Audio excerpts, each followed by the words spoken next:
சட்டப்பேரவை தேர்தல் முடிவுகளுக்கு பிறகு மாற்றத்தை சந்தித்து வரும் தமிழ்நாட்டில் புதிய கட்சிகள் பிறப்பெடுத்துள்ளன. பாஜகவில் இருந்து அண்ணாமலை அக்கட்சியில் இருந்து விலகி புதுக்கட்சி ஆரம்பித்த நிலையில் தற்போது லதா ரஜினிகாந்தும் புதிய இயக்கம் ஒன்றை ஆரம்பித்துள்ளார். வாருங்கள் அது குறித்து இதில் பார்க்கலாம். தமிழகத்தில் நடைபெற்ற சட்டப்பேரவை தேர்தல் ஒரு மாற்றத்தை விதைத்திருக்கிறது என்றே சொல்லலாம். நடிகர் விஜய் கட்சி ஆரம்பித்த 2 வருடங்களில் ஆட்சியை பிடித்துள்ளார். இதனால் 50 ஆண்டுகளுக்கும் மேலாக கோலோற்றி வந்த திராவிட கட்சிகள் இன்று பெருத்த தோல்வியை சந்தித்துள்ளன. மேலும் இது திமுக மற்றும் அதிமுக என இருபெரும் கட்சிகளுக்கு பெரிய பின்னடைவையும் ஏற்படுத்தியுள்ளது. இவைகள் இரண்டும் அந்த தோல்வியில் இருந்து எழுந்திருக்க முயற்சி மேற்கொண்டு வரும் நிலையில் தமிழகத்தில் அடுத்தடுத்து புதிய மாற்றங்கள் அரங்கேறி வருகின்றன.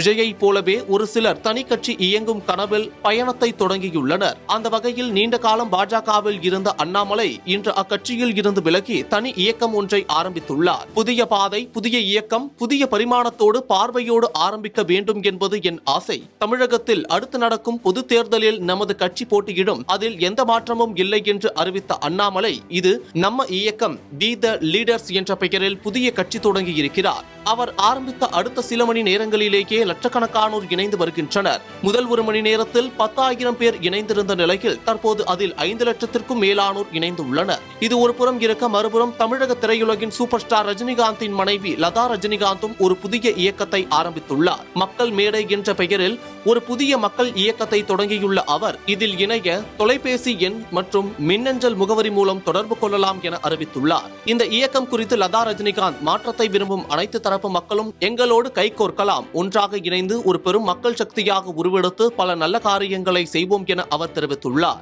ஒரு சாமானிய மனிதர் முதல் சமூகத்தின் பல்வேறு தரப்பினரின் யோசனைகளையும் மக்கள் சக்தியையும் ஒருங்கிணைப்பதே இதன் முதன்மை நோக்கமாகும். இந்த இயக்கத்தின் மூலம் தமிழ்நாட்டின் ஒட்டுமொத்த வளர்ச்சிக்காகவும் அந்தந்த தொகுதிகளின் முன்னேற்றத்திற்காகவும் உழைக்கக்கூடிய புதிய உள்ளூர் தலைவர்களை உருவாக்க திட்டமிட்டுள்ளது. முன்னதாக நடிகர் ரஜினிகாந்த் அரசியல் கட்சி தொடங்க போவதாக கூறிவிட்டு பின்னர் உடல்நல காரணங்களால் அதில் இருந்து பின்வாங்கி இருந்தது குறிப்பிடத்தக்கது.